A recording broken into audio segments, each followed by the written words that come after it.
God. கர்த்தருக்கு ஸ்தோத்திரம். தேவனுக்கு ஸ்தோத்திரம். Out of the tabernacle, the most important part of the tabernacle is the ark of the Lord.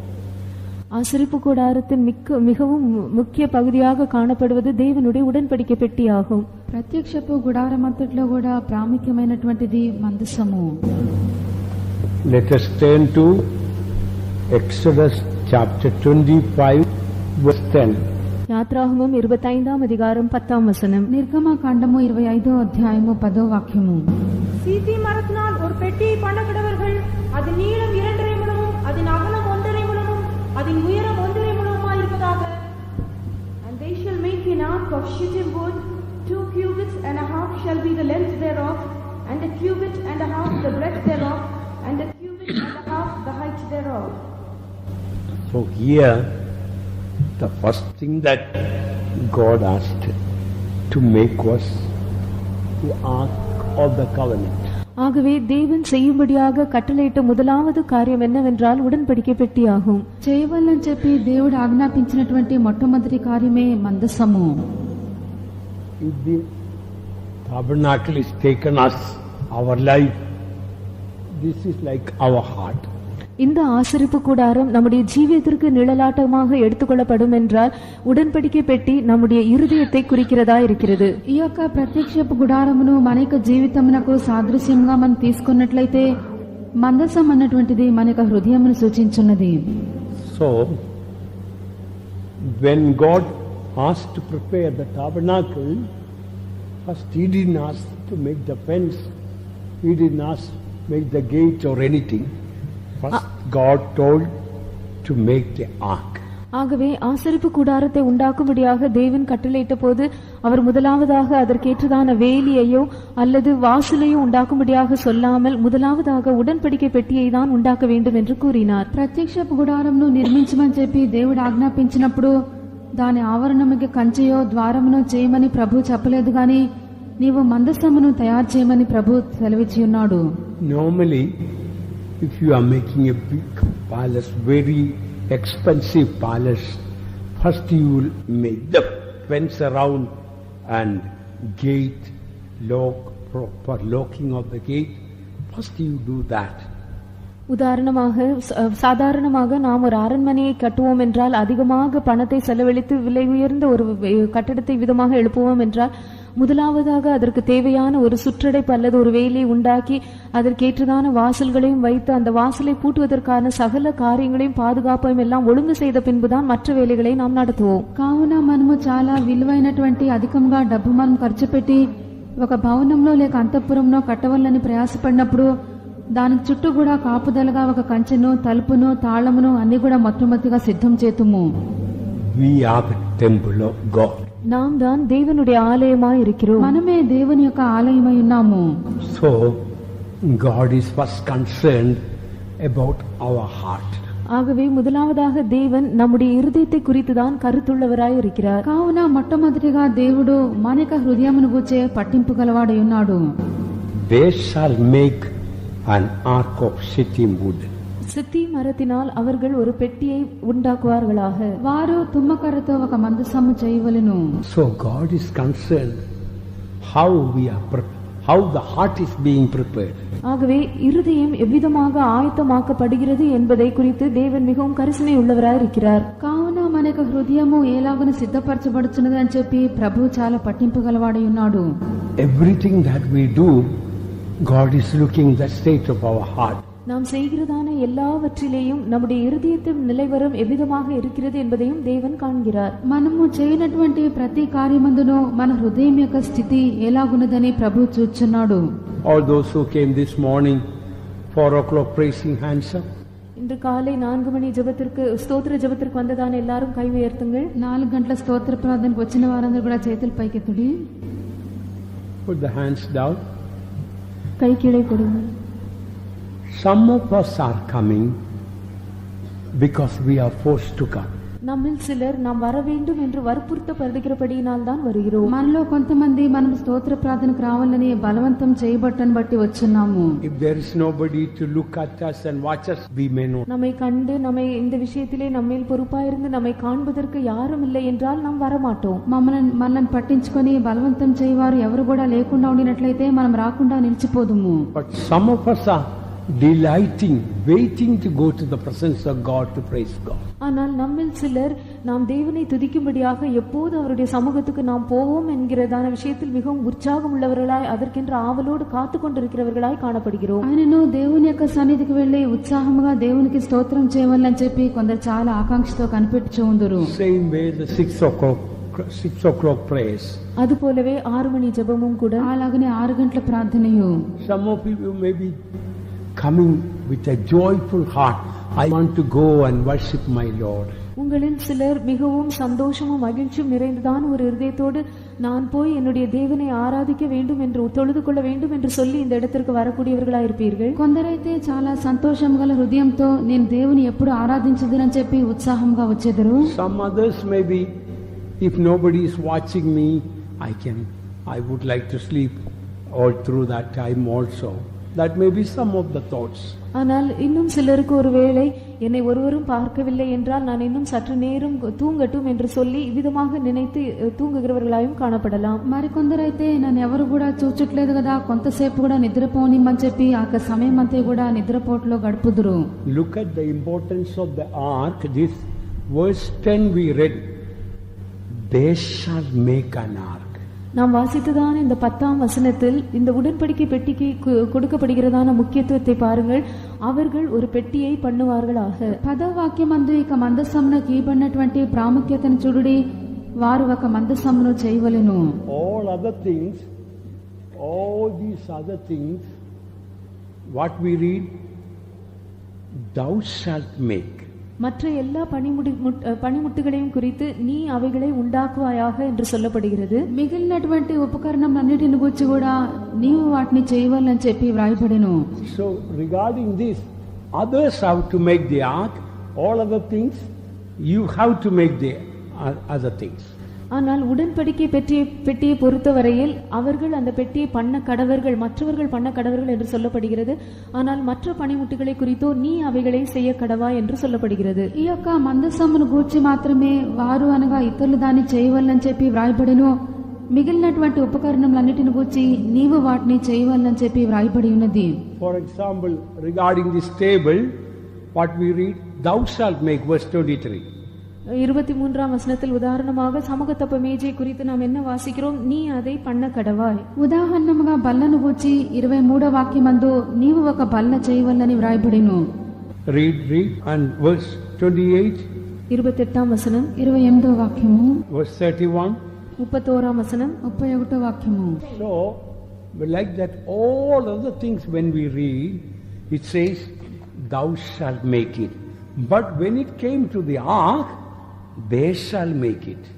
ஆகவே மற்ற சகல உபகரணங்களையும் குறித்து நாம் வாசிக்கும் போது நீ அவைகளை பண்ண கடவா என்று சொல்லப்படுகிறது. ஆனால் உடன்படிக்கை பெட்டியை பொறுத்தவரையில் அவர்கள் அதை பண்ண கடவர்கள் என்று சொல்லப்படுகிறது. కావున ఇతర ఉపకరణములన్నిటిని గూర్చి నీవు వాటిని చేయవలని వ్రాయబడెను. మందసమును గూర్చి అయితే వారు దాన్ని చేయవలని చెప్పి వ్రాయబడి ఉన్నది. You know why like that written? ஏன் விதமாக எழுதப்பட்டிருக்கிறது என்பது உங்களுக்கு தெரியுமா? ఎందుకు ఇలాగన వ్రాయబడినదని చెప్పి మీకు తెలియనా? They shall make the ark and the other things, you shall make all these. அவர்கள் பெட்டியை பண்ண கடவர்கள், மற்ற எல்லா உபகரணங்களையும் நீ பண்ண கடவாய். వారు మందసం చేయవలెను, నీవైతే ఇతర ఉపకరణములన్నిటిని చేయవలెను. That means preparing the ark, preparing our heart, our inner character. So many people God will use to humiliate, to crush, to cross our will, to break us, to mold us, to reproach us. They shall make the ark. Through that our inner character God can change. இதன் அர்த்தம் என்னவென்றால் நம்முடைய இருதயத்திலே நம்முடைய சுபாவங்களை உள்ளான மனுஷனில் உருவாக்கி எடுக்கும்படியாக தேவன் மற்றவர்களை உபயோகிப்பார். இந்த பெட்டியை உண்டாக்கும்படியாக மற்றவர்களை உபயோகிப்பார். அவர்கள் நம்முடைய இருதயத்தை நொறுக்கி நம்மை நிந்தித்து நம்மை அவமானப்படுத்தி நம்மை உருக்கி நம்முடைய சுய சித்தத்தை நம்முடைய விருப்பங்களை எல்லாம் உடைத்து இவ்விதமாக தேவன் நம்முடைய சுபாவங்களை உருவாக்கும்படியாக மற்றவர்களை வைத்து இந்த பெட்டியை உண்டாக்குவார். కావున మన యొక్క హృదయమును మన యొక్క అంతరంగ స్వభావమును రూపించు నిమిత్తము ప్రభువు అనేకులైన ఇతరులని ఉపయోగించేవాడై ఉన్నారు. వారు మనను నిందించి అవమానపరిచి నలగగొట్టి విరగొట్టి మనల్ని బద్దలు చేసి రూపించి వారు తీసుకొని వారై ఉన్నారు. If you live alone in the faith home, you may never get sanctified. நீங்கள் விசுவாச வீட்டில் தனிமையாக ஜீவிப்பீர்கள் என்றால் நீங்கள் ஒருபோதும் ஒருவேளை பரிசுத்தமாக்கப்படாமல் போய் விடுவீர்கள். విశ్వాస గృహమందు మీరు ఒంటరిగా జీవించినట్లయితే ఒకవేళ పరిశుద్ధపరచబడలేకపోదురు. There are so many types of people, so many types of character, so many types of behavior, attitude. When we live with them all, they shall make the ark. Through all those areas, our life gets, our heart gets sanctified. பலவிதமான சுபாவங்களும் பலவிதமான மனப்பான்மைகளும் வெவ்வேறு தன்மைகளும் நிறைந்ததான ஜனங்களோடு கூட நாம் ஜீவிக்கும் போது அவர்கள் இந்த பெட்டியை உண்டாக்குவார்கள். நம்முடைய இருதயத்தை விதமாக அவர்கள் சரிப்படுத்தி நம்முடைய இருதயத்தை ஆயத்தப்படுத்துவார்கள். இதன் மூலமாக அந்த உடன்படிக்கை பெட்டி உண்டாக்கப்படும். కావున పలు రకములైనటువంటి మనుషులు పలు స్వభావములు పలు తత్వములు గల మనుషులతో మనం ఉండినప్పుడు వారే ఒక మందసమును తయారు చేయుదురు. వారే మన యొక్క హృదయం యొక్క స్థితిని మార్చి మన స్వభావమును రూపాంతరపరచుదురు. So in the training center, we are people from so many culture, nature, language, color, living together. There is a sanctification God is doing in our character. ஆகவே இந்த பயிற்சி நிலையத்தை நாம் பார்க்கும்போது இங்கு பலவிதமான பாஷைகளுடைய பல கலாச்சாரங்களிலிருந்து வந்ததான பல ஜாதி மத இனம் போன்றதான இடங்களிலிருந்து வந்ததான பல ஜனங்களும் இந்த இடத்திலே ஒன்று சேர்ந்து கூடி ஜீவிப்பதால் அவர்கள் நம்முடைய சுபாவங்களை எல்லாம் இவ்விதமாக உருவாக்குவார்கள். இதன் மூலமாக நாம் பரிசுத்தமாக்கப்படுவோம். కావున తర్ఫీదు కేంద్రంలో మనం చూచినప్పుడు పలు దేశములు పలు రంగులు పలు స్వభావములు పలు తత్వములు ప్రవర్తన గల మనుషులతో మనం ఉండుటను బట్టి వారే మన యొక్క స్వభావమంతటిని కూడా రూపించువారై ఉన్నారు. So the preparation of the ark or heart is very important. ஆகவே உடன்படிக்கை பெட்டியை உண்டாக்குவது அல்லது இருதயத்தை ஆயத்தப்படுத்துவது என்பது மிகவும் முக்கியமான ஒரு காரியமாகும். కావున మన యొక్క హృదయము సదన్ చేయబడి అది సిద్ధపరచబడుట చాలా ప్రాముఖ్యము. Regarding the preparation of the ark, in the Bible we read in this chapter 13 verses are devoted to that. For the verse 10 to 20 we read verse 10 to 22 verses 13 verses are devoted to describe the ark. இந்த உடன்படிக்கை பெட்டியை உண்டாக்குவதான விதத்தை குறித்தும் பெட்டியை குறித்தும் விவரிப்பதற்காக ஏறக்குறைய 13 வசனங்கள், அதாவது 10ஆம் வசனம் முதற்கொண்டு 22ஆம் வசனம் வரை இந்த காரியங்கள் எல்லாம் இவற்றில் விவரிக்கப்பட்டுள்ளன. ఈ యొక్క మందసమును గురించి మనం వివరించి చూచినప్పుడు 10వ వాక్యం నుండి 22వ వాక్యం వరకు 13 వాక్యంలో ఇక మందసము చేయ నిమిత్తమే అంకితం చేయబడి ఉన్నవి. If you look at the preparation of this vessel, this one or no other things, so many verses are described in for any other vessels. ஆனால் சமூகத்தப்ப மேஜையோ குத்து விளக்கோ தூப பீடமோ போன்றதான மற்ற காரியங்களை விவரிப்பதற்காக இவ்வளவு அதிகமான வசனங்கள் அங்கு சொல்லப்படவில்லை. సన్నిధి బల్ల, దీప వృక్షము, ధూప వేదిక ఇవన్నీ కూడా వివరించటకు అన్ని వాక్యములు పట్టలేదు. It shows God is very much concerned about our heart. இது தேவன் நம்முடைய இருதயத்தை குறித்து மிகவும் கருத்துள்ளவராய் இருக்கிறார் என்பதை தான் வெளிப்படுத்துகிறது. దీనిని బట్టి దేవుడు మన యొక్క హృదయమును గూర్చి ఎంతో పట్టింపు గలవాడై ఉన్నాడని అర్థమవుతున్నది. Some servants of God are quick to learn to change the heart. சில கர்த்தருடைய ஊழியக்காரர் தங்களுடைய இருதயத்தை மாற்றிக் கொள்கிற விஷயத்தில் மிகவும் துரிதம் உள்ளவர்களாய் காணப்படுகிறார்கள். కొందరు దైవ సేవకులు తమ హృదయం యొక్క స్థితిని మార్చుకొనుటందు చాలా త్వరితముగా చేయుదురు. But sad to say, some servants of God, till the time of death, their character doesn't change.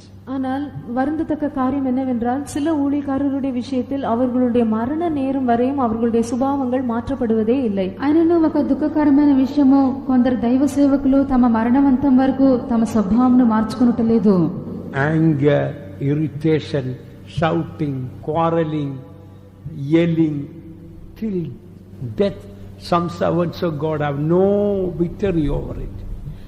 கோபம், எரிச்சல், சத்தம் போடுதல், மற்றவர்களிடத்தில் அதிகமாக எரிந்து விழுதல் போன்றதான இந்த சுபாவங்களின் மேல் சில ஊழியக்காரருக்கு தங்களுடைய மரண நேரம் வரையும் ஜெயமே கிடைப்பதில்லை. కోపము, క్రోధము, కేకలు వేసి అరచుట ఇటువంటి కార్యముల మీద రోషం కలిగిండుట మరణం వరకు కూడా వారి ఇటువంటి స్వభావం మీద జయం పొందుటలేదు. And one of the worst sins is pride.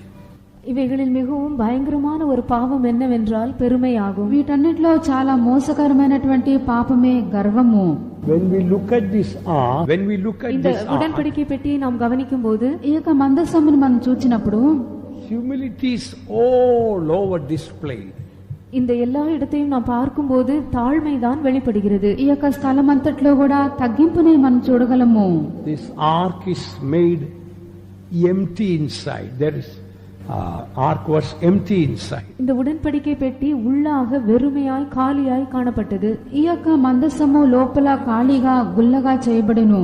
So we must empty ourselves before God. ஆகவே நாமும் நம்முடைய தேவனுக்கு முன்பாக நம்மை தாழ்த்தி வெறுமையாக்க வேண்டும். కావున మనమును మన దేవుని ఎదుట మనల్ని తగ్గించుకొని రిక్తులముగా చేసుకొనవలెను. These cherubims show consecrated servants of God. இந்த கேருபீன்கள் பிரதிஷ்டை பண்ணப்பட்டதான ஊழியக்காரரை குறிக்கின்றன. ఈ యొక్క కెరూబులు ప్రతిష్ఠింపబడినటువంటి సేవకులను సూచించున్నవి. The word of God says they both look at there, they are both at the right at the edge of the mercy seat. இந்த இரண்டு கேருபீன்களும் கிருபாசனத்தின் மீது ஓரங்களில் வைக்கப்பட்டுள்ளன என்றுதான் வசனம் சொல்கிறது. ఈ యొక్క రెండు కెరూబులు కరుణాపీఠం యొక్క కొనల మీద ఉంచబడి ఉన్నవి. They both are at the edge of the mercy seat, so they are taking the last place, least. இவை இரண்டும் கிருபாசனத்தின் இரண்டு ஓரங்களிலே காணப்படுகின்றன என்பது அவைகள் மிகவும் தாழ்ந்ததான கடைசி இடத்தை எடுத்துக்கொள்கின்றன என்பதை காண்பிக்கிறது. ఇవి కరుణాపీఠం యొక్క కొన మీద ఉన్నవని చెప్పినప్పుడు ఈ కెరూబులు చిట్ట చివరి స్థానమును చాలా తగ్గింపైన చివరి స్థానముని తీసుకొంచున్నవి. Paul says we apostles are last. பரிசுத்த பவுல் அப்போஸ்தலர்களாகிய நாங்கள் கடைசியானவர்களாய் இருக்கிறோம் என்று கூறுகிறார். పరిశుద్ధ పౌలు చెప్పినప్పుడు అపోస్తలుమైనటువంటి మేము చాలా కడసారి వారిగా ఎంచబడుచున్నాము. Read 1 Corinthians 4:9. 1 కొరింథీయుల 4వ అధికారం 9వ వచనం. 1 కొరింథీ 4వ అధ్యాయము 9వ వాక్యము. Enough. So Paul says we apostles we are last. We are taking the last and the least place. அப்போஸ்தலர்களாகிய நாங்கள் கடைசியானவர்கள், கடைசியான இடத்தை தான் நாங்கள் எடுக்கிறோம் என்று பரிசுத்த பவுல் கூறுகிறார். ఇక్కడ పరిశుద్ధ పౌలు అపోస్తలుమైనటువంటి మేము కడపట ఉంచబడి ఉన్నాము, చిట్ట చివరి స్థలమునే మేము తీసుకొంచున్నామని అంటున్నాడు. So they are taking the last place, the least place at the edge. That shows consecrated servants of God should be very humble. ஆகவே இவைகள் கடைசியான இடத்தை கிருபாசனத்தின் மீது மிகவும் ஓரமாக இருக்கிற அந்த ஓரத்தை, அந்த கடைசியான இடத்தை இவைகள் எடுக்கிறபடியினால் கர்த்தருடைய ஊழியக்காரர் மிகவும் தாழ்மை உள்ளவர்களாய் கடைசியானவர்களாய் காணப்பட வேண்டும் என்பது வெளியாகிறது. కరుణాపీఠం యొక్క కొన మీద ఇక కెరూబులు వాటి యొక్క స్థలమును తీసుకొంచున్నటను బట్టి ప్రతిష్ఠింపబడినటువంటి సేవకులు చాలా తగ్గింపు గలవారై కనబడుట ఆవశ్యకమైనది. And we see they are bowing their heads and towards the mercy seat. அவைகள் தலைகுனிந்து கிருபாசனத்தை நோக்குகிறவைகளாய் இருக்கின்றன. ఈ యొక్క కెరూబులు తల వంచుకొని కరుణాపీఠం తట్టు చూచున్నవి. That also further it shows further humility. அதுவும் கூட இன்னும் அதிகமான தாழ்மையை தான் எடுத்து காட்டுகிறது. ఇది కూడా ఇంకనో ఒక అధికమైన తగ్గింపునే సూచించున్నది. So there should be a spirit of humility should be built in our character. ஆகவே நம்முடைய சுபாவத்தில் ஒரு தாழ்மையான ஆவி, ஒரு பணிந்த ஆவி கட்டி எழுப்பப்பட வேண்டும். కావున మన యొక్క స్వభావమందు ఒక తగ్గింపు గల దీన మనసు గల ఆత్మ కలుగు చేయబడవలెను. We must take every day, Lord, help me that to take that as if I may live in the house of God as if I came today to the ministry. ஒவ்வொரு நாளும் நாம் கர்த்தரிடத்தில், கர்த்தாவே இன்றைக்கு நான் உம்முடைய வீட்டிலே, இன்றுதான் நான் உம்முடைய ஊழியத்தில் வந்தது போல இன்று நான் என்னை எண்ணிக்கொண்டு ஜீவிக்க எனக்கு கிருபை தாரும் என்று சொல்லி நாம் கேட்க வேண்டும். కావున ప్రతి దినము కూడా ప్రభువా నేటి దినమునే నేను ఇక సేవకు వచ్చినటువంటి మొదటి దినమైనదని చెప్పి మనము ప్రతి దినమును ఎంచుకొనుచు జీవింపవలెను. So in the whole tabernacle we see that significance of humility. ஆகவே இந்த ஆசரிப்பு கூடாரம் முழுவதுமாக தாழ்மையை எடுத்து காட்டக்கூடியதான காரியங்கள் தான் காணப்படுகின்றன. కావున ఈ యొక్క ప్రత్యక్ష గుడారం అంతటిని కూడా తగ్గింపునే ఎత్తి చూపించు అనేక కార్యములను చూడగలము. With independent spirit, we cannot continue long in the ministry. ஒரு சுயாதீனமுள்ள ஆவியோடு கூட நாம் அநேக நாட்களாக இந்த ஊழியத்தில் தொடர்ந்து நிலைத்திருக்க முடியாது. స్వాతంత్రపు మన ఆత్మ గలవారమై ఈ యొక్క సేవలో అనేక దినములు మనం సాగించలేము. Although all over the tabernacle, the vessels and so many things in so many ways, it also speaks about humility. Particularly the ark is very much signifying the humility of Christ. ஆசரிப்பு கூடாரம் முழுவதுமே அதில் உள்ள மற்ற எல்லா பணிமுட்டுகளுமாக சேர்ந்து தாழ்மையை எடுத்து காட்டுகிறவைகளாய் காணப்பட்டாலும் கூட குறிப்பாக உடன்படிக்கை பெட்டிதான் இந்த தாழ்மையை அதிகமாக எடுத்து காட்டக்கூடியதாக இருக்கிறது. அது கிறிஸ்துவின் தாழ்மையை வெளிப்படுத்துகிறது. ప్రత్యక్షపు గుడారం అంతటియు అన్ని ఉపకరణములు కూడా తగ్గింపునే ఎత్తి చూపించునను ప్రత్యేకముగా మందసము క్రీస్తు యొక్క తగ్గింపును మరి అధికముగా మనకు ఎత్తి చూపించున్నది. They shall make the ark. That word ark, same word in the original is used for coffin. இந்த இடத்திலே அவர்கள் ஒரு பெட்டியை பண்ண கடவர்கள் என்று சொல்லப்படுகிறது. இந்த பெட்டி என்கிறதான இந்த வார்த்தைக்கு மூல பாஷையில் ஒரு சவப்பெட்டிக்கு என்ன பதம் உபயோகிக்கப்படுகிறதோ அதே பதம் தான் இந்த இடத்தில் கொடுக்கப்படும் பெட்டிக்கும் உபయోగించబడుகிறது. ఇక్కడ వారు మందసమును చేయవలనని వ్రాయబడిను. మందసమునకు ఉపయోగించబడినటువంటి ఒక మాట మూల భాషలో మనం చదివినప్పుడు ఒక శవపెట్టికి ఏ మాట ఉపయోగించుదురో అదే ఇక్కడ వ్రాయబడి ఉన్నది. So when it comes to coffin, we cannot call you must make a coffin, but they shall make the coffin. ஆகவே இதை நாம் சவப்பெட்டி என்று சொல்லி எடுத்துக்கொள்வோம் என்றால் அப்பொழுது நீ ஒரு சவப்பெட்டியை உண்டாக்க வேண்டும் என்று சொல்லப்படாமல் அவர்கள் ஒரு சவப்பெட்டியை உண்டாக்குவார்களாக என்று சொல்லப்படுகிறதாக நாம் எடுத்துக்கொள்ளலாம். కావున ఒక శవపెట్టి ఒక విషయంలోకి వచ్చినప్పుడు నీవు కాదు గాని వారు ఒక శవపెట్టును చేయవలనని చెప్పి వ్రాయబడి ఉన్నది. Because we don't make normally our own coffin, others make our coffin. ஏனென்றால் சாதாரணமாக நம்முடைய சவப்பெட்டியை நாமே செய்வதில்லை, மற்றவர்கள் தான் அதை நமக்கு செய்கிறார்கள். ఎందుకనగా మన యొక్క శవమునకు పెట్టెను మనం తయారు చేసుకోను గాని ఇతరులే మనకు దాన్ని తయారు చేయుదురు. So the first thing God is asking in the tabernacle to make an ark. ஆகவே தேவன் ஆசரிப்பு கூடாரத்தில் முதலாவதாக செய்ய வேண்டும் என்று கட்டளையிடுகிற பொருள் இந்த உடன்படிக்கை பெட்டியாகும். మొట్టమొదటిగా ప్రత్యక్ష గుడారములో చేయవలనని ప్రభు ఆజ్ఞాపించినది మందసము. In other words, first thing in our life also that they shall make a coffin. இன்னொரு விதத்தில் சொல்வோம் என்றால் நம்முடைய ஜீவித்திலும் கூட அவர்கள் ஒரு சவப்பெட்டியை பண்ண கடவர்கள் என்று நாம் எடுத்துக்கொள்ளலாம். కావున మన యొక్క జీవితమందు కూడా మొట్టమొదటిగా వారు ఒక శవపెట్టెను తయారు చేయవలనని తీసుకొనవలెను. Once I read about a saint, above his bed there was a coffin kept. His own coffin was kept there above. ஒருமுறை ஒரு பரிசுத்தவானை குறித்து நான் இவ்விதமாக வாசித்தேன்.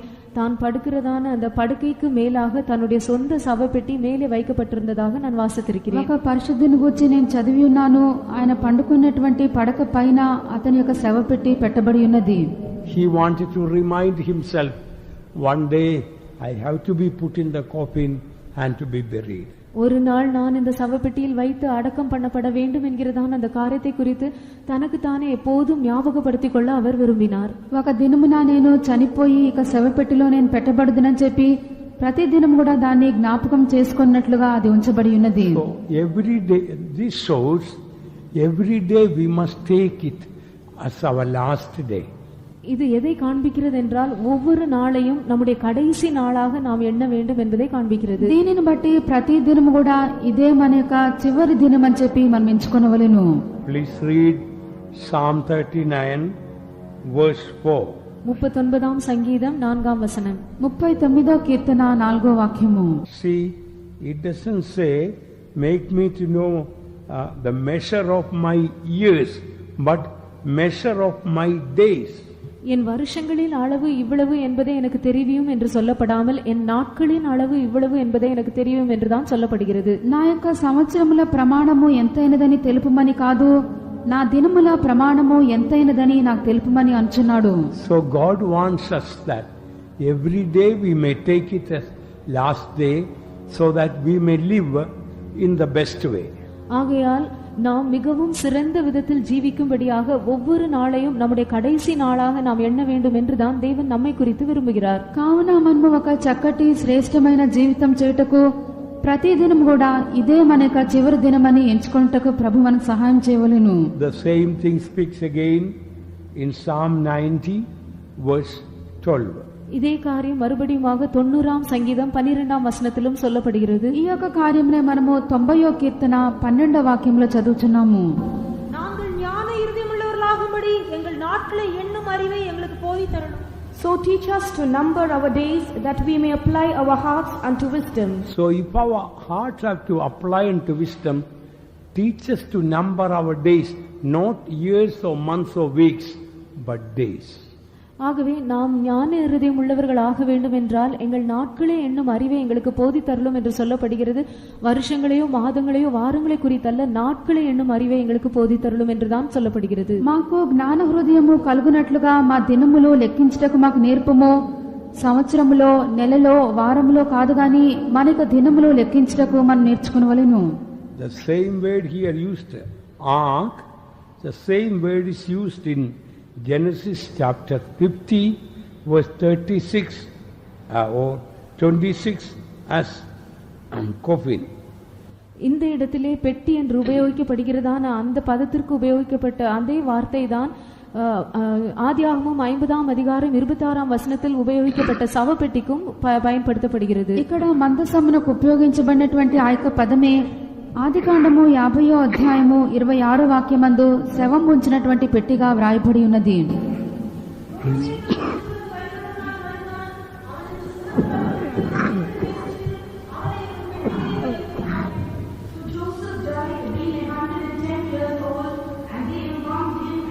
Put in a coffin in Egypt. That very word coffin is the same word ark here in Exodus. இந்த இடத்திலே பெட்டி அல்லது சவப்பெட்டி என்று உபயோகிக்கப்படுகிற அதே பதம் தான் யாத்ராகமத்திலே உடன்படிக்கை பெட்டி என்றும் பயன்படுத்தப்படுகிறது. ఇక్కడ శవము ఉంచినటువంటి యొక్క పెట్టియే నిర్గమకాండంలో మందసమునకు ఉపయోగించబడిన పదము రెండును ఒకటై ఉన్నవి.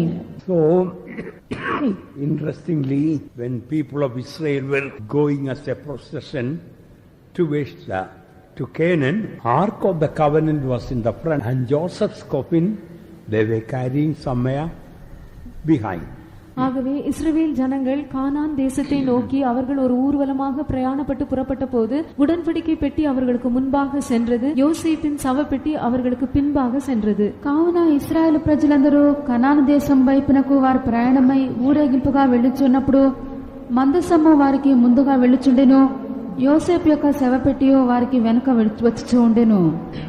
In other words, they were carrying two coffins as a procession for about 40 years in the wilderness journey. இன்னொரு விதத்தில் நாம் சொல்வோம் என்றால் அவர்கள் வனாந்திரத்தில் பிரயாணம் செய்ததான அந்த 40 வருடங்களுக்கும் அவர்கள் 2 சவப்பெட்டிகளை சுமந்து சென்றார்கள் என்று நாம் கூறலாம். మరొక విధంగా చెప్పినట్లయితే 40 సంవత్సరముల అరణ్య యాత్ర యందు 2 శవపెట్టెలను వారు వెనుక మోసుకొని వచ్చుచూ ఉండిరి.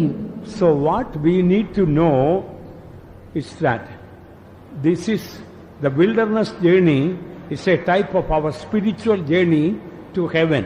ஆகவே நாம் அறிந்து கொள்ள வேண்டிய விஷயம் என்னவென்றால் இந்த வனாந்திர பிரயாணம் என்பது நாம் பரலோகத்தை நோக்கி செய்யும் நம்முடைய ஆவிக்குரிய ஜீவியத்தின் பிரயாணத்திற்கு ஒப்பாயிருக்கிறது. కావున మనము నేర్చుకోవలసినదేమనగా ఈ యొక్క అరణ్య యాత్ర అన్నటువంటిది పరలోకమునకు మనం చేయనటువంటి మన ఆధ్యాత్మిక ప్రయాణమై ఉన్నది. In front of the procession and towards the end of the procession, 2 coffins. இந்த ஊர்வலத்திற்கு முன்பாக ஒரு சவப்பெட்டி சென்றது, இது முடிகிற இந்த ஊர்வலத்தின் முடிவில இறுதியிலும் கூட இன்னொரு சவப்பெட்டி, ஆகவே 2 சவப்பெட்டிகள் சென்றன. ఊరేగింపు యొక్క ముందుగాను ఊరేగింపులో చివరి భాగమందును 2 శవపెట్టెలు ఉంచబడి ఉన్నవి. It shows in our spirit we must always take that coffin is waiting or time is coming, perhaps my death or perhaps the rapture. In either case, every day we must live in readiness. இன்னொரு விதத்தில் நாம் இதை எதை காண்பிக்கிறது என்றால் என்னுடைய சவப்பெட்டி எனக்காக காத்திருக்கிறது, என்னுடைய நாட்கள் முடிவடைய போகிறது, என்னுடைய மரணமோ அல்லது கர்த்தருடைய வருகையோ எதுவானாலும் நான் எதற்கும் எந்த நாளிலும் ஆயத்தமாய் இருக்க வேண்டும் என்று நாம் காத்திருப்பதை இது காண்பிக்கிறது. కావున దీనిని బట్టి మనక శవపెట్టి మన కొరకై కాచుకొని ఉన్నది. నా దినముల యొక్క పరిమాణము ముగించబడబోచున్నది, మరణమో లేక ప్రభు యొక్క రాకడో రాబోచున్నది. కావున ఎల్లప్పుడూ దాని కొరకై నేను సిద్ధంగా ఉండవాలని చెప్పి ప్రతిదినం కూడా దీని నిమిత్తమై మనం సిద్ధపరచుకొని ఉండవలెను. God is not concerned how long we have been serving the Lord. கர்த்தருக்காக நாம் எத்தனை நாட்களாக எத்தனை வருஷங்களாக ஊழியம் செய்கிறோம் என்பது தேவனுக்கு ஒரு பொருட்டல்ல. ప్రభు కొరకు మనము ఎన్ని దినములు ఎన్ని సంవత్సరములు సేవ చేయుచున్నామని ఆయనకు కార్యం కాదు. God is concerned how much is our character changed. நம்முடைய சுபாவம் எந்த அளவுக்கு மாற்றப்பட்டு இருக்கிறது என்பதை குறித்து தான் தேவன் கவலையுள்ளவராய் இருக்கிறார். మన యొక్క స్వభావము ఎంతగా అది మార్చబడి ఉన్నదని చెప్పి ప్రభు పట్టించుకొనుచున్నాడు. So every day we must also examine our heart and see how much our character is being changed. ஆகையால் ஒவ்வொரு நாளும் நாமும் கூட நம்முடைய இருதயத்தை ஆராய்ந்து பார்த்து எந்த அளவிற்கு நம்முடைய சுபாவங்கள் உருவாக்கப்பட்டிருக்கின்றன, மாற்றப்பட்டிருக்கின்றன என்பதை நாம் பார்க்க வேண்டும். కావున ప్రతిదినం కూడా మన యొక్క హృదయమును మనం పరిశీలించుకొని ఏ పరిమాణమునకు మన యొక్క స్వభావము రూపొందించబడి ఉన్నదని చెప్పి చూచుకొనవలెను. Our heart's desire should be, Lord, before I die, I want the whole character of Christ to be formed in me. கர்த்தாவே, நான் மரிப்பதற்கு முன்பாக கிறிஸ்துவனுடைய எல்லா சுபாவங்களும் எனக்குள்ளே உருவாக்கப்படும்படியாக நான் விரும்புகிறேன். அதுவே என்னுடைய இருதயத்தின் வாஞ்சியா இருக்கிறது என்பதை நாம் தேவனிடத்தில் சொல்ல வேண்டும். కావున ప్రభువా, నేను మరణించటకు ముందుగా క్రీస్తు యొక్క ప్రతి పూర్ణమైన స్వభావము నాలో రూపొందించవాలని మన యొక్క హృదయ వాంఛ ఉండవలెను. I already mentioned to you regarding the ark, they shall make the ark, but all other vessels thou shalt make. நான் ஏற்கனவே உங்களுக்கு சொல்லி இருக்கிறேன், உடன்படிக்கை பெட்டியை பொறுத்தவரையில் அவர்கள் பெட்டியை பண்ண கடவர்கள் என்று சொல்லப்பட்டுள்ளது. மற்ற எல்லா பணிமுட்டுகளையும் குறித்து நீ அவைகளை பண்ண கடவாய் என்று சொல்லப்படுகிறது. మీతో నేను చెప్పినట్లుగా మందసమ్మను గూర్చి వారు దాన్ని చేయవలనని వ్రాయబడిను, ఇతర ఉపకరణములన్నిటిని గూర్చి నీవు వాటిని చేయవలనని చెప్పి వ్రాయబడి ఉన్నది. There is one more item, the garments of Aaron, he cannot make it. Regarding the garments of Aaron, it is written, they shall make, not thou shalt make. அதுபோலவே இன்னொரு காரியமும் கூட உண்டு. ஆரோனுடைய வஸ்திரங்களை குறித்து நீ அவைகளை பண்ண கடவா என்று சொல்லப்படாமல் அவர்கள் அதை பண்ண கடவர்கள் என்று சொல்லப்படுகிறது. మరి ఒకటి యాజకుని యొక్క వస్త్రములు, ఈ యాజకుని యొక్క వస్త్రములను గురించి అతడు తానే చేసుకోలేడు. కావున వారు దాన్ని నీవు దాన్ని చేయవలని కాదు, వారు దాన్ని చేయవలని చెప్పి వ్రాయబడి ఉన్నది. Exodus chapter 28 verse 2 and 4. யாத்ராகமம் 28ஆம் அதிகாரம் 2ஆம் வசனமும் 4ஆம் வசனமும். నిర్గమకాండము 28వ అధ్యాయము 2వ వాక్యము 4వ వాక్యము. உன் சகோதரனாய ஆரோனுக்கு மகிமையும் அலங்காரமாய் இருக்கும் பொருட்டு பரிசுத்த வஸ்திரங்களை உண்டு பண்ணுவாயாக. அவர்கள் உண்டாக்க வேண்டிய வஸ்திரங்களாவன மார்பதக்கமும் ஏபோத்தும் அங்கியும் விசித்திரமான உள்சட்டையும் பாகையும் இடைக்கச்சையுமே. உன் சகோதரனாகிய ஆரோன் எனக்கு ஆசாரி ஊழியம் செய்யும்படி அவனுக்கும் அவன் குமாரருக்கும் பரிசுத்த வஸ்திரங்களை உண்டு பண்ண வேண்டும். And thou shalt make holy garments for Aaron thy brother for glory and for beauty. And these are the garments which they shall make: a breastplate and an ephod and a robe and a broidered coat, a mitre and a girdle. Enough. So these are the garments they shall make. இவைகள் எல்லாம் அவர்கள் உண்டாக்க வேண்டிய வஸ்திரங்கள். వారు కుట్టవలసినటువంటి వస్త్రములు ఇవి. Aaron cannot make his own garments, but they shall, others shall make. ஆரோனே தன்னுடைய சொந்த வஸ்திரங்களை தனக்கு உண்டாக்கி கொள்ள முடியாது, மற்றவர்கள் தான், அவர்கள் தான் அதை பண்ண வேண்டும். అహరోనే తనంతట తానే తన వస్త్రములను చేసుకొనలేడు, వారు అతనికి వస్త్రములను కుట్టవలెను. Garments show character. வஸ்திரங்கள் என்பது சுபாவத்தை காண்பிக்கிறது. వస్త్రములనగా మనకు స్వభావమును సూచించినది. Our character, in order to form our character, God will use so many other people. நம்முடைய சுபாவத்தை உருவாக்கி எடுக்கும்படியாக தேவன் மற்ற எத்தனையோ ஜனங்களை உபயோகிப்பார். కావున మనకు స్వభావమును రూపొందించుటకు ప్రభువు ఇతర అనేక జనులను ఉపయోగించును. We cannot, with our own effort, cannot change our character. நம்முடைய சொந்த பிரயாசத்தை கொண்டு நாமே நம்முடைய சுபாவங்களை மாற்றிக்கொள்ள முடியாது. మనంతట మనమే మన యొక్క స్వంత ప్రయాసములతో మన యొక్క వస్త్రములను కుట్టుకొనలేము. They shall make Aaron's garments. அவர்கள் ஆரோனின் வஸ்திரங்களை உண்டாக்குவார்களாக. వారు అహరోనుకు వస్త్రములను కుట్టవలెను. So Aaron cannot select the design, the color, the size of the garments. No, he cannot decide. ஆகவே ஆரோன் அந்த வஸ்திரத்தினுடைய விதமோ அல்லது அதனுடைய நிறத்தையோ அல்லது அதனுடைய அளவையோ எதையும் இவனே தனக்கென்று தெரிந்து கொள்ள முடியாது. కావున అహరోనే దాని యొక్క కొలతయో వస్త్రముల యొక్క రంగో దాని యొక్క విధానమునో అతడు తనంతట తానే తీసుకొనలేడు. Others will make Aaron's garments. மற்றவர்கள் தான் ஆரோனின் வஸ்திரங்களை உண்டாக்குவார்கள். ఇతరులే అహరోనుకు వస్త్రములను కుట్టవలెను. If we have to get a loving, gentle, caring, forgiving character, God will use so many people to poke us, to pierce us, to prick us, to persecute us, to prove us. So many things God will allow. நமக்கு ஒரு அன்பு நிறைந்ததான, எல்லாவற்றையும் சகித்து மற்றவர்களை விசாரித்து சுமக்கக்கூடியதான, சாந்தமும் அமைதலும் உள்ளதான ஒரு சுபாவம், தாழ்மையான ஒரு சுபாவம் அவிதமாக நமக்கு உருவாக வேண்டும் என்றால் நம்மை குத்தும்படியாக, நம்மை உடைக்கும்படியாக, நம்மை நொறுக்கும்படியாக, நம்மை பல விதங்களிலே உபத்திரவப்படுத்தும்படியாக தேவன் மற்றவர்களை எடுத்து உபயோகிப்பார். కావున ఒక ప్రేమ పూరితమైన, మృదువైన, సాధువైన, తగ్గింపుగల స్వభావం మనలో రూపించబట్టకు ప్రభు అనేకులను ఉపయోగించును. వారు మనలను గుచ్చి, మనల్ని పొడిచి, మనల్ని హింసించి, మనల్ని ఉపద్రవపరిచి, శ్రమపరిచి వారు మనల్ని రూపొందించి వారు ఉన్నారు. So all the people in the faith home, in the room where we are, it's all God planned for us. ஆகவே விசுவாச வீட்டில் இருக்கிறதான மற்ற எல்லாருமே, நாம் இருக்கிறதான அறைகளில் நம்மோடு கூட இருக்கிற எல்லாருமே, அவர்கள் இருக்கிறதான இந்த காரியம் எல்லாம் தேவனால் நமக்காக திட்டமிடப்பட்ட காரியங்களாய் காணப்படுகின்றன. కావున విశ్వాస గృహంలో మన యొక్క గదుల్లో మనతో కూడా ఉంచబడిన వారందరూ కూడా ముందుగానే ప్రభు చేత ఉద్దేశింపబడి సంకల్పంతోనే ఉంచబడి ఉన్నారు. It's all to make beautiful garments for us. இவைகள் எல்லாம் நமக்கு மிகவும் அலங்காரமான வஸ்திரங்களை உண்டாக்கும்படியாகவே வகுக்கப்பட்ட காரியங்களாகும். ఇవన్నీ కూడా మనకు అలంకారమైనటువంటి వస్త్రములను తయారు చేయుటకు ఉద్దేశింపబడినటువంటి కార్యములు.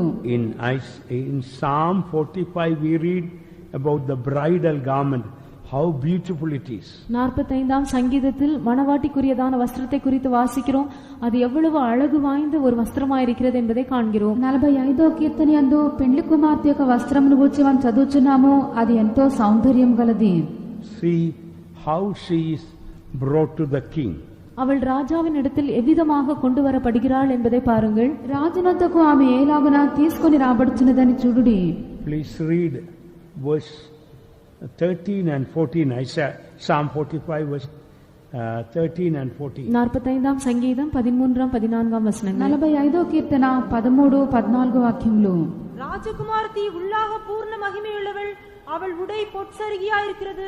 சித்திரத்தையில் ஆடை தரித்தவளாய் ராஜாவினிடத்தில் அழைத்துக் கொண்டு வரப்பட்டாள். The king's daughter is all glorious within, her clothing is of wrought gold, and she shall be brought unto the king in raiment of needlework. The virgins, her companions that follow her, shall be brought unto thee. So the king's daughter is all glorious inside. Tamil appadidana irukkudu.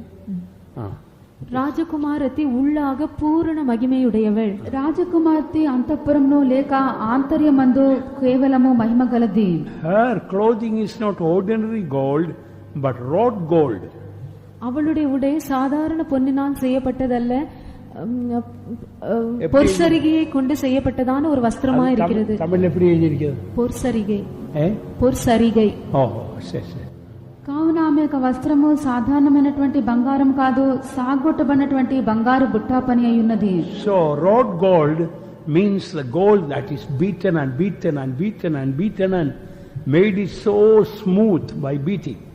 இந்த இடத்திலே பொற்சரிகை என்று நாம் சொல்லும்போது பொன் மறுபடியும் ஓயாமல் அடிக்கப்பட்டு அது அப்படியே நீளமாக அது இழைக்கப்பட்டு இவ்விதமாக உண்டாக்கப்படுகிற ஒரு வஸ்திரத்தை காண்பிக்கிறது. ఇక్కడ బంగారు బుట్టా పని గల వస్త్రం అనగా బంగారము అధికముగా సాగగొట్టబడి కొట్టబడినటువంటి బంగారంనే సూచించున్నది. She shall be brought unto the king in raiment of needlework.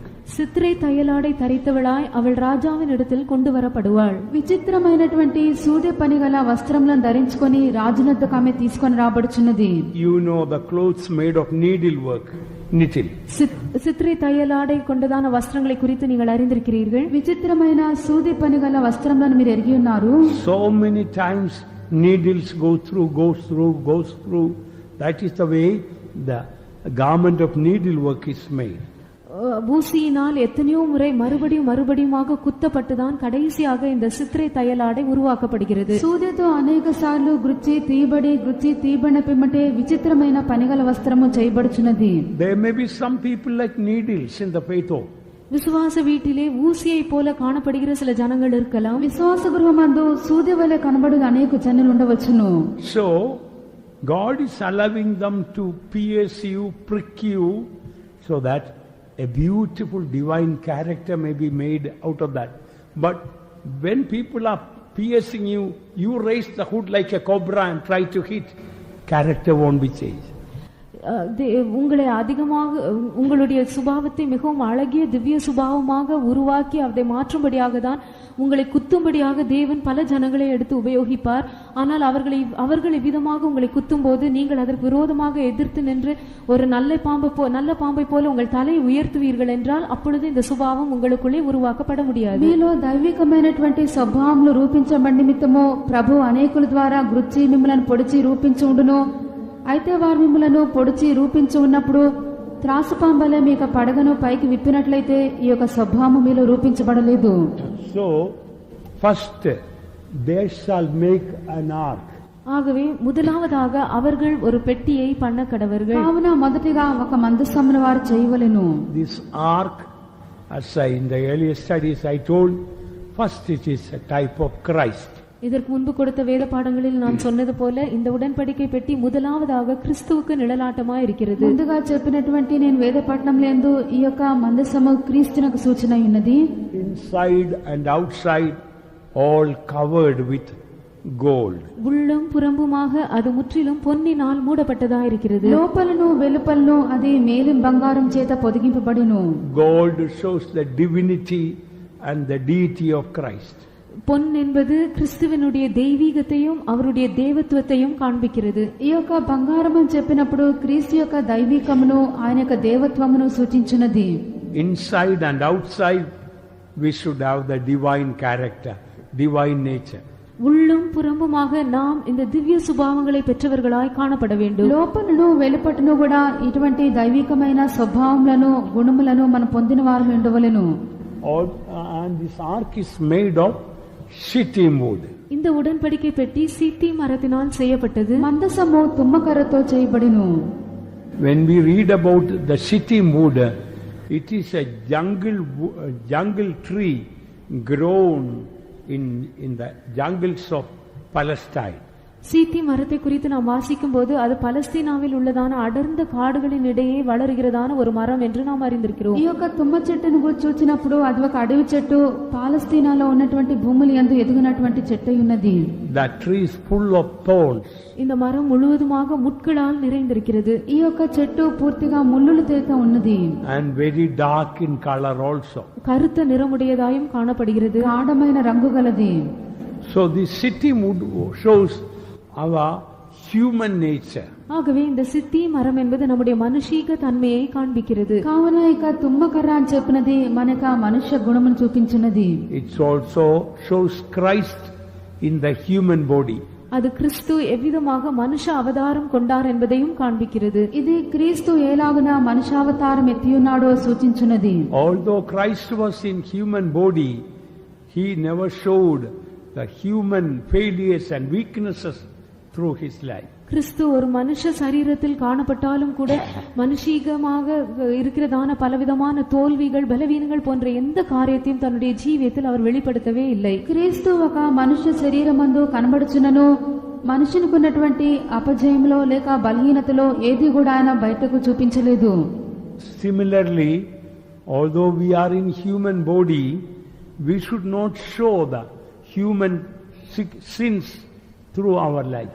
அதுபோலவே நாம் இந்த மனுஷ சரீரத்தில் காணப்பட்டாலும் கூட நம்முடைய ஜீவ காலம் முழுவதுமாக மனுஷீகமான பாவங்களை நம்முடைய ஜீவியத்தில் வெளிப்படுத்துகிறவர்களாய் இருக்கக்கூடாது. అలాగనే మనము మనుష్య శరీరం అందు కనబడుచునను మనుష్య పాపములు ఏది కూడా మనము కనపరచకూడదు.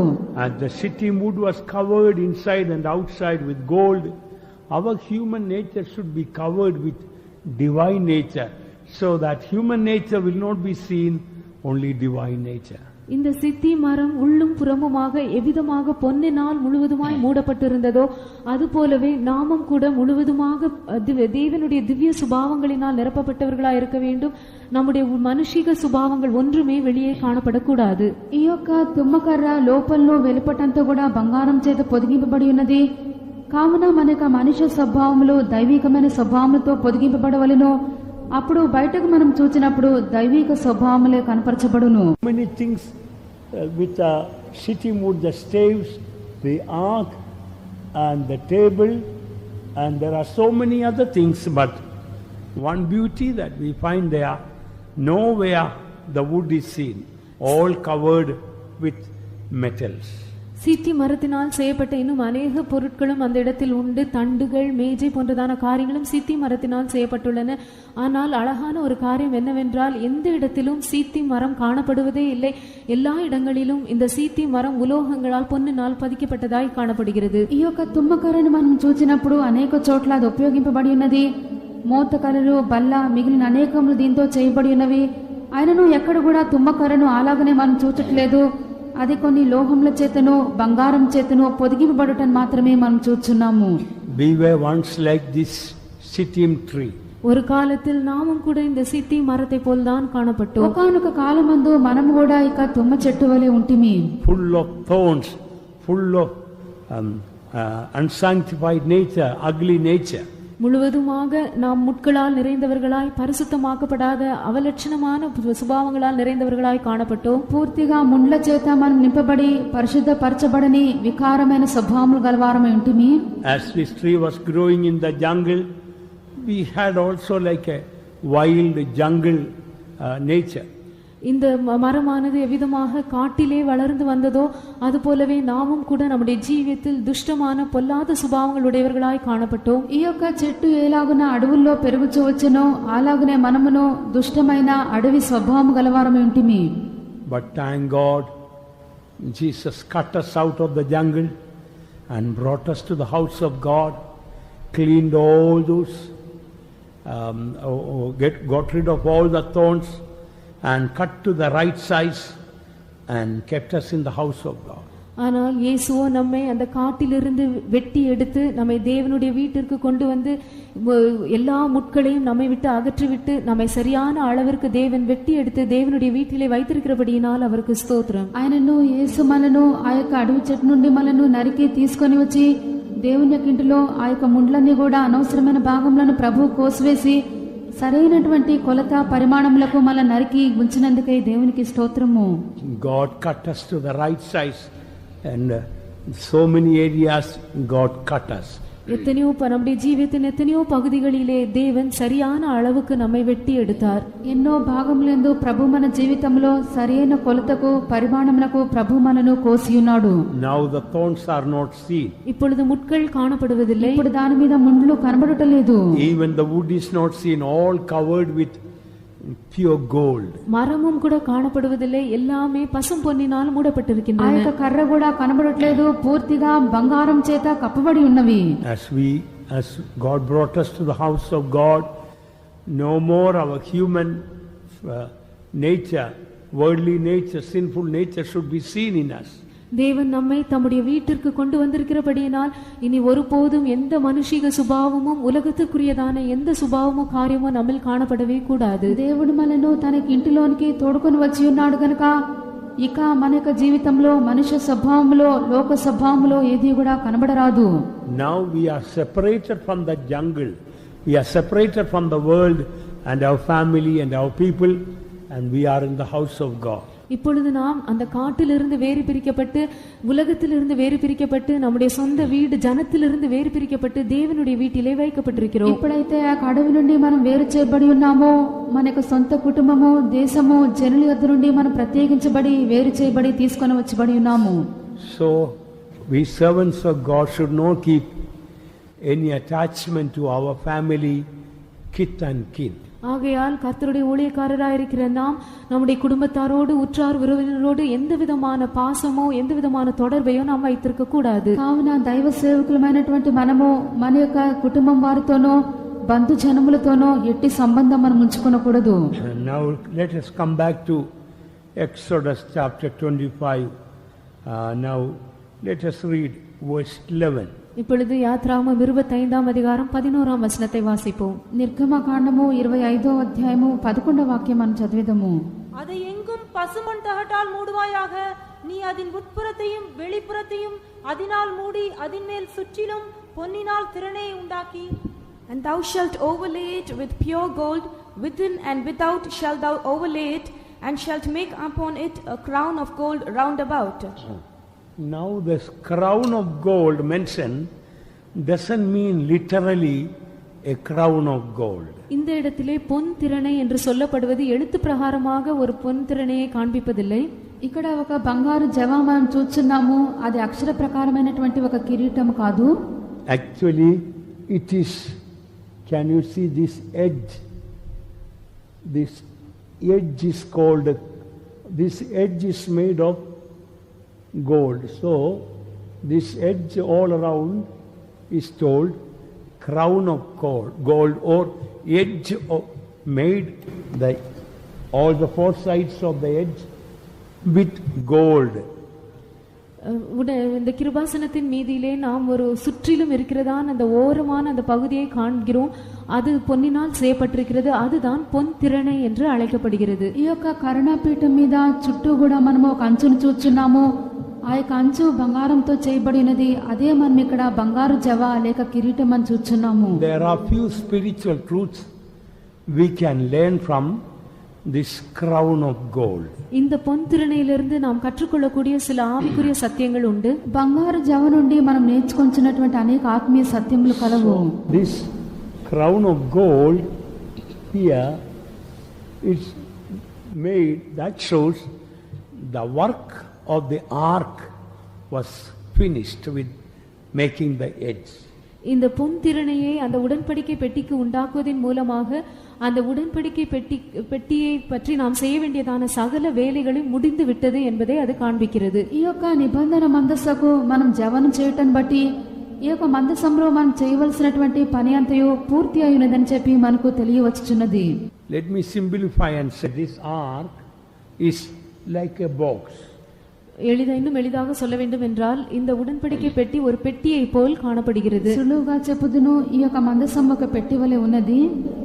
Oh, this box has no lid on top of that. இந்த பெட்டிக்கு மேலே ஒரு மூடி இல்லை. ఈ యొక్క పెట్టికి పైన ఒక కప్పు లేదు.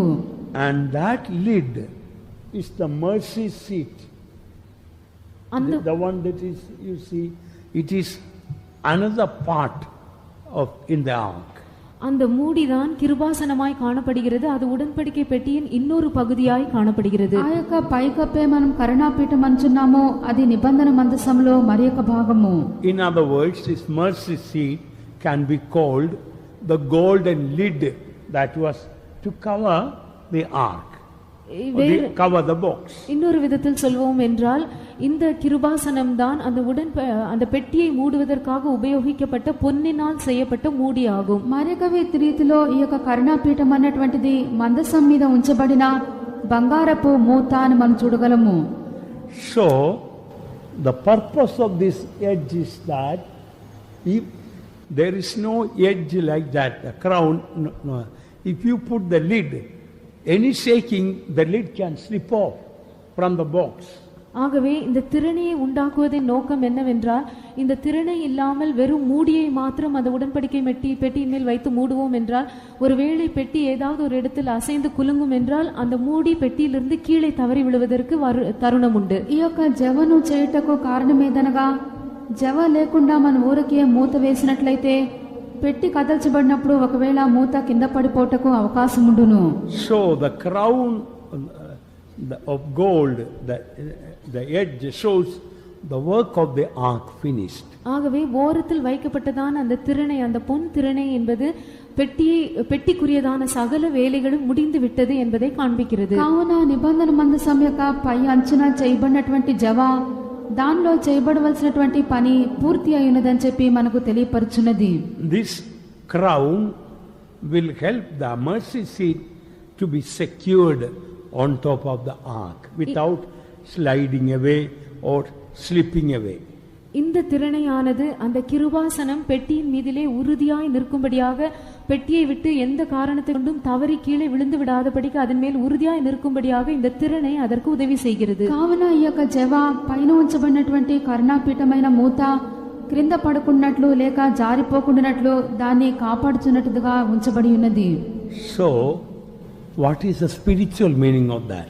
ஆகவே இதன் ஆவிக்குரிய அர்த்தம் என்ன? దీని యొక్క ఆత్మీయమైన అర్థం ఏమై ఉన్నది? This mercy seat shows the throne of grace, or it shows Christ. இந்த கிருபாசனம் என்பது புதிய ஏற்பாட்டில் இருக்கிற கிருபாசனத்தை காண்பிக்கிறது அல்லது கிறிஸ்துவை குறிக்கிறது. ఈ యొక్క కరుణాపీఠం అని చెప్పినది అది కృపాసనమైనది లేక ప్రభువైన యేసుక్రీస్తునకు సాదృశ్యమైనది. So this edge is holding this mercy seat. ஆகவே இந்த திறனை தான் இந்த கிருபாசனத்தை பாதுகாக்கிறது. అంచున ఉంచబడినటువంటి జవయే కరుణాపీఠమును కాపాడుచున్నది. So as God wanted to develop a beautiful divine character, what is that?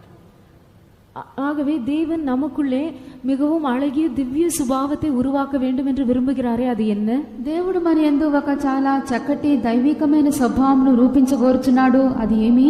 What is that will keep the mercy seat, the God of grace, to uphold us, or to be preserved, or holding on to us, or we are holding on to it. கிருபாசனம் எவ்விதமாக அந்த பெட்டியை பற்றி மூடி இருக்கிறதோ அதுபோலவே கிருபையின் தேவன் நம்மை உறுதியாய் பிடித்து நம்மை காத்துக்கொள்ளும்படியாக, நாம் கிருபையின் தேவனை உறுதியாய் பற்றி கொள்ளும்படியாக உதவி செய்கிற காரியம் என்ன? కరుణాపీఠము దాని మీద స్థిరముగా ఉంచబడినట్లు మనము కూడా కృపా సంపన్నమైనటువంటి దేవుని ఎత్తి పట్టుకొంటకు లేక ఆయనను మనం స్థిరముగా చేపట్టుటకు మనకు సహాయం చేయనటువంటి కార్యం ఏమి? There are so many meanings, but one important meaning is our trust in the Lord.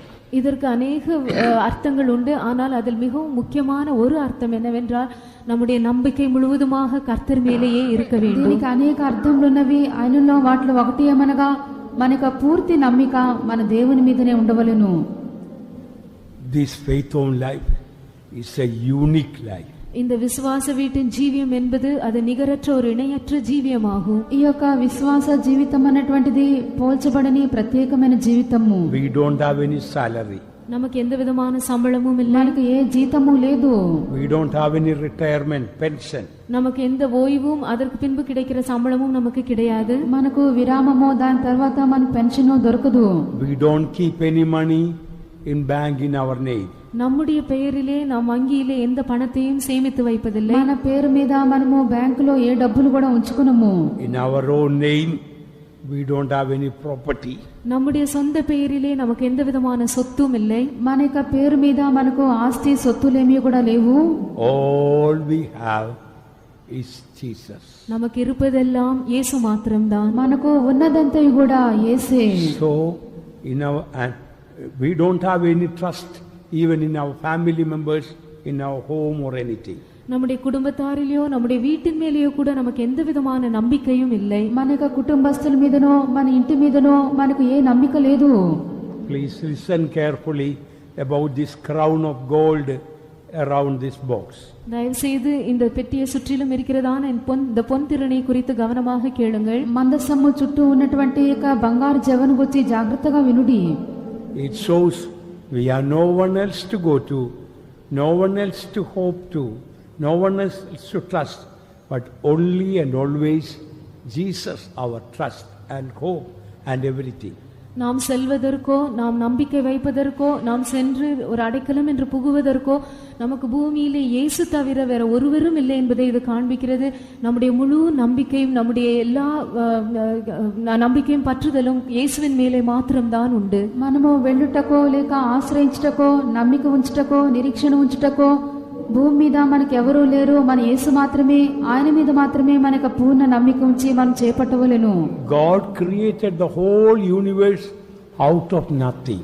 தேவன் இந்த அகிலாண்டம் முழுவதையும் ஒன்றுமில்லாமலே இருந்து சிருஷ்டித்தார். దేవుడు యొక్క భూమండలము సమస్తమును కూడా శూన్యము నుండే సృష్టించి ఉన్నాడు. So again now out of nothing God wants to create a spiritual world. ஆகவே இப்பொழுதும் கூட ஒன்றுமில்லாமையில் இருந்து தேவன் ஒரு ஆவிக்குரிய உலகத்தை சிருஷ்டிக்க விரும்புகிறார். అలాగనే ప్రభువు శూన్యంలో నుండి ఒక ఆధ్యాత్మిక లోకమును సృష్టింపగోరుచున్నాడు. Kindly listen carefully. தயவு செய்து கவனமாக கேளுங்கள். అందరూ కూడా జాగ్రత్తగా వినుడి. One day you may be sent out from Irumbulur and one day you may become brother in charge and sister in charge. ஒரு நாள் நீங்கள் இந்த இரும்புலியிலிருந்து வெளியே அனுப்பப்படுவீர்கள். நீங்கள் பொறுப்பான சகோதரனாகவோ சகோதரியாகவோ மாறலாம். ఒక దినమున ఇరుంబులు నుండి బయటకు మీరు పంపించబడవచ్చును. బాధ్యులైన సహోదరునిగా సహోదరిగా ఉండవచ్చును. That time a temptation may come to keep too much money in your bag. அப்பொழுது உங்கள் பையிலே அதிகமான பணம் வைக்கும்படியான ஒரு சோதனை உங்களுக்கு உண்டாகலாம். అప్పుడు మీ యొక్క సంచిలో అధికంగా డబ్బు ఉంచుకోవాలని చెప్పి ఒక శోధన మీకు రావచ్చును. And you will try to hoard up money. நீங்கள் பணத்தை சேர்த்து வைக்கவும் ஆரம்பித்து விடுவீர்கள். డబ్బును కూడా మీరు సేకరించడానికి ఆరంభించవచ్చును. Or you may look to man for money for various needs in the faith. அல்லது விசுவாச வீட்டின் பல தேவைகளுக்காக பண உதவி வேண்டும் என்று மனுஷரை நீங்கள் நோக்கி பார்க்கிறவர்களாயும் மாறிவிடலாம். డబ్బు కొరకును విశ్వాస గృహం యొక్క అనేక అవసరతల కొరకు మనుషుల తట్టు మీరు చూడవచ్చును. This crown of gold shows only God is our trust. இந்த பொன் திரணை என்பது கர்த்தர் மாத்திரமே நம்முடைய நம்பிக்கையா இருக்கிறார் என்பதை காட்டுகிறது. ఈ యొక్క బంగారు జవ దేవుడు మాత్రమే మనకు నమ్మికై ఉన్నాడని చెప్పి సూచించున్నది. You must completely cut off your carnal relationship with your father and mother and your family. உங்களுடைய தகப்பன் தாய் உங்களுடைய குடும்பத்தாரோடு உள்ளதான உங்கள் மாம்சீக சம்பந்தத்தை நீங்கள் முற்றிலுமாக அறுத்து விட வேண்டும். మీ యొక్క తల్లి, మీ యొక్క తండ్రి, కుటుంబ సభ్యులతో ఉన్నటువంటి శరీర ప్రకారమైన సంబంధములు పూర్తిగా కొట్టివేయవలెను. Or else when you get a trial, weak moment of your life, you will feel I can go home, they are waiting for me. அல்லது நீங்கள் ஒரு சோதனை, ஒரு பரீட்சையை சந்திக்கும் போது உங்கள் ஜீவியத்தில் மிகவும் பலவீனமாய் தோன்றுகிறதான அந்த நேரத்திலே நான் என்னுடைய வீட்டிற்கு போகலாம், அவர்கள் என்னை பார்த்து கவனித்துக் கொள்வார்கள் என்றதான எண்ணமும் உங்களுக்கு உண்டாகிவிடும். లేక మీకు ఏదైనా శోధన, పరీక్ష వచ్చినప్పుడు బలహీనమైనటువంటి సందర్భంలో ఇంటికి వెళ్ళినట్లయితే వారిని చూచుకుందురని చెప్పి ఒక తలంపు మీలో పుట్టవచ్చును. You must have trust only in the Lord. நீங்கள் கர்த்தர் மேல் மாத்திரம்தான் நம்பிக்கையுடையவர்களாய் இருக்க வேண்டும். దేవుని మీద మాత్రమే మీకు నమ్మిక ఉంచేవారు ఉండవలెను. Once Pastor Paul taught the servants of God. ஒருமுறை பாஸ்டர் பால் அவர்கள் ஊழியக்காரருக்கு விதமாக போதித்தார். ఒకసారి పాస్టర్ పాల్ గారు సేవకులకు ఇలాగన బోధించిరి. Even if the pastor will take the toilet broom and will beat you and ask you to get out of the house of God, you should say, where else can I go? I will sit in the corner. ஒருவேளை அங்க இருக்கிறதான pastor கழிவறையில் உபயோகிக்கிறதான ஒரு துடைப்பத்தை எடுத்து அந்த துடைப்பத்தினால் உங்களை அடித்து நீ கர்த்தருடைய வீட்டை விட்டு நீ வெளியே போ என்று உங்களை துரத்தினாலும் கூட நீங்கள் அந்த சமயத்திலும் நான் வேற எங்கு செல்வேன், எனக்கு வேற எந்த இடம் உண்டு, தேவனுடைய வீட்டை விட்டு நான் எங்கே செல்வேன் என்று நீங்கள் சொல்லக்கூடியவர்களா இருக்க வேண்டும் என்று போதித்தார். ఒకవేళ దొడ్లను శుభ్రం చేయనటువంటి చీపురు తీసుకొని ఎవరైనా పెద్ద పాస్టర్లు మిమ్మల్ని కొట్టి మీరు ఇక్కడ నుండి వెళ్ళిపోవడం చెప్పి తరిమి వేసినట్లయితే మీరు ఇక్కడ నుండి నేను ఎక్కడికి వెళ్ళగలను, ఇక్కడ మాత్రమే ఉండగలను చెప్పి ఒక మూలలో అయిన ఉండుటకు మీరు ప్రయాసపడవలెను. So one meaning of the crown on the edge, it shows God is the only one I have to go to. He's the only one to trust to for all my needs. ஆகவே இந்த திறனையின் ஒரு அர்த்தம் என்னவென்றால் நான் செல்வதற்கு இருக்கிற ஒரே ஒரு தேவன் மாத்திரம்தான், என்னுடைய நம்பிக்கையெல்லாம் வைப்பதற்கு இருக்கும் ஒரே ஒரு ஆள் தேவன் மாத்திரம்தான், என்னுடைய சகல தேவைகளுக்கும் நான் அவரிடம் మాత్రమే செல்வேன். కావున ఇక జవి యొక్క అర్థమేదనగా నేను వెళ్ళుటకు ఒకే ఒకరు కలరు, ఆయన యేసు మాత్రమే, నా యొక్క అవసరతలన్నిటికీ ఒకరే ఒకరు కలరు, ఆయన మాత్రమే అని పూర్తి నమ్మిక ప్రభు మీదనే ఉంచవలెను. He is my savior, my healer, my provider, my caring God, all in all God becomes then eternity, that will become a glorious crown for us. அவரே என் ரட்சகர், அவரே என் பரிகாரி, அவரே என்னை பராமரிக்கிறவர், அவரே எனக்கு எல்லாவற்றிற்கும் எல்லாமா இருக்கிறார் என்று சொல்லக்கூடியதான அந்த நிலவரத்திற்கு நீங்கள் வந்துவிடும்போது நித்தியத்திலே அதுவே உங்களுக்கு ஒரு பொற்கிரீடமாக மாறிவிடும். కావున దేవుడే నా రక్షకుడు, నన్ను స్వస్థపరచువాడు, నా గురించి చింతించువాడు, అవసరతలు తీర్చువాడు, ఆయనే నాకు సమస్తమునకు సర్వమై ఉన్నాడని చెప్పినప్పుడు నిత్యమందు అదే మనకు బంగారు కిరీటంగా మారును. See the grand purpose of this edge, that this mercy seat may not slip out of the ark. It will always cover the ark. இந்த பெட்டியின் ஓரத்தில் வைக்கப்பட்டதான இந்த பொன் திறனை குறித்ததான ஒரு மேலான நோக்கத்தை பாருங்கள். கிருபாசன அந்த மூடியானது பெட்டியை விட்டு தவறி கீழே விழுந்து விடாதபடி, வழுவி விடாதபடிக்கு இந்த பொன் திறனை அதை முற்றிலும் சுற்றிலும் பாதுகாக்கக்கூடியதாய் காணப்படுகிறது. ఈ యొక్క బంగారు జవ ఉంచబడినటువంటి ఉద్దేశం చూడుడి, కరుణాపీఠము నిబంధన మందసము నుండి క్రింద పడకుండానట్లు, జారకుండానట్లు భద్రముగా దాన్ని కాపాడు నిమిత్తమే చుట్టూ కూడా జవ ఉంచబడి ఉన్నది. So lesson we learn, when God is the only trust we have, that He will keep Christ always attached to us. ஆகவே இதிலிருந்து நாம் கற்றுக்கொள்ளுகிற பாடம் என்னவென்றால், கர்த்தரை மாத்திரமே நம்முடைய ஒரே நம்பிக்கையாக இந்த உலகத்தில் நாம் கொண்டிருக்கும் போது அதுவே நம்மை கர்த்தரோடு எப்போதுமே ஒன்றாக இணைத்து ஐக்கியப்படுத்தி வைத்து பாதுகாத்துக் கொள்ளும். కాబట్టి ప్రభు మీద మాత్రమే మనకు పూర్తి నమ్మిక ఉంచినప్పుడు ప్రభు యొద్ద నుండి మనం తొలగి జారిపడకుండా మనను కాపాడి భద్రపరచునదై ఉన్నది. When our trust in the Lord is gone, when the edge is gone, easily that the mercy seat we can lose the mercy seat. கர்த்தரில் நாம் வைத்திருக்கிறதான நம்பிக்கை நம்மை விட்டு போய்விடும் போது, அந்த பொன் திறனை அந்த பெட்டியில் இல்லாமல் போகும்போது, அந்த கிருபாசன மூடியானது அது மிகவும் எளிதாக அந்த பெட்டியை விட்டு கீழே வழுவி விழுந்து விடலாம். ప్రభు మీద మనకు పూర్తి నమ్మిక లేకపోయినప్పుడు, ఆ యొక్క అంచున జవ మనకు లేకుండా పోయినప్పుడు కరుణాపీఠం అనేది చాలా సులువుగా క్రింద పడిపోటకు సందర్భములుండును. Shall we all close our eyes? நாம் நம்முடைய கண்களை மூடுவோம். మనం మనకు కళ్ళను మూసేద్దాము. First of all, an ark has to be made. முதலாவதாக ஒரு உடன்படிக்கை பெட்டி செய்யப்பட வேண்டும். మొదటిగా ఒక మందసము మనం చేయవలెను. Our heart should become like the heart of Jesus. நம்முடைய இருதயம் இயேசுவின் இருதயத்தை போல மாற வேண்டும். మన యొక్క హృదయము యేసు యొక్క హృదయం వలె మారవలెను.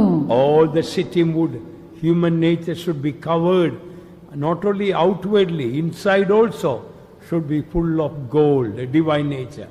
எல்லா சித்தி மரமும் எல்லா மனுஷிக சுபாவங்களும் வெளிப்புறமாக மட்டுமல்ல உள்புறமாகவும் கூட முற்றிலும் பொன்னினால் மூடப்பட்டிருக்க வேண்டும், திவ்ய சுபாவத்தினால் மூடப்பட்டிருக்க வேண்டும். తుమ్మకర్ర లేక మన యొక్క మనుష్య స్వభావములన్నీ కూడా ఊరకే వెలుపట మాత్రం కాదు, లోపల కూడా అది బంగారం చేత కప్పబడినదై కనబడుచు ఉండవలెను. Also make sure that our trust in the Lord, nothing else we trust but only in the Lord. அது மட்டுமல்லாமல் நம்முடைய எல்லா நம்பிக்கையும் கர்த்தர் மேலேயே இருக்கிறதா என்பதை மாத்திரம் நீங்கள் உங்களுக்கு நிச்சயப்படுத்திக் கொள்ளுங்கள்.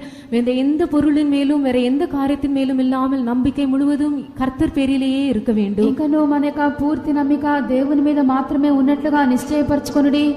మరి దేని మీద కాదు, మన ప్రభు మీద మాత్రమే మన నిరీక్షణ ఉంచెదము.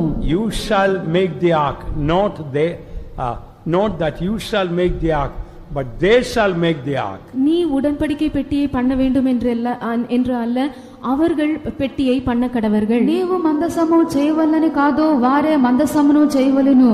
So many people around us, they are, through them our character God is changing. நம்மை சுற்றிலும் எத்தனையோ விதமான ஜனங்கள் இருக்கிறார்கள், அவர்கள் மூலமாக தேவன் நம்முடைய சுபாவத்தை மாற்றுகிறார். మన యొక్క చుట్టూ కూడా ఎంతో మంది జనులు ఉన్నారు, వారి ద్వారా దేవుడు మన యొక్క స్వభావములను మార్చును.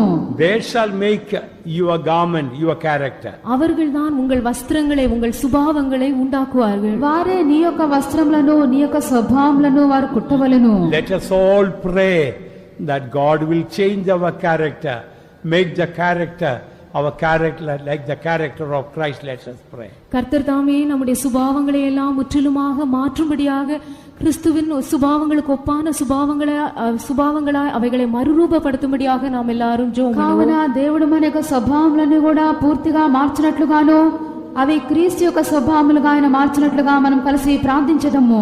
Hallelujah. Father, we pray, my God. Hallelujah.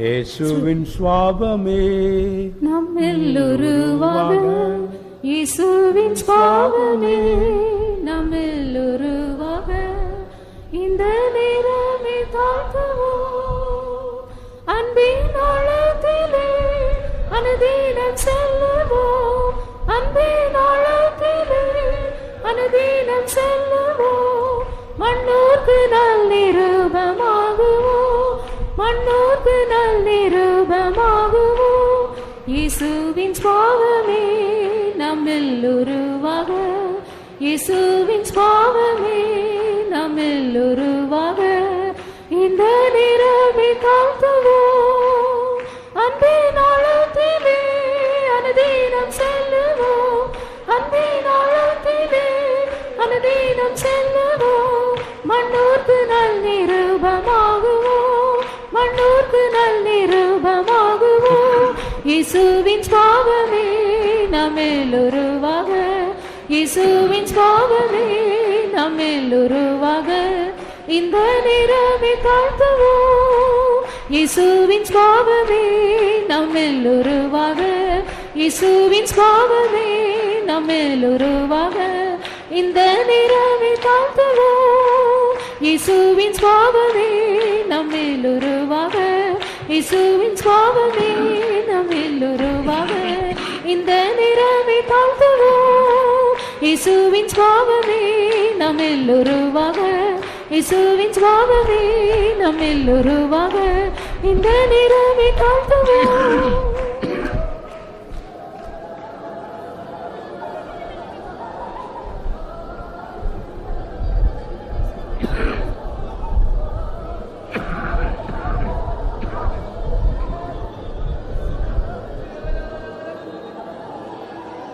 Hallelujah.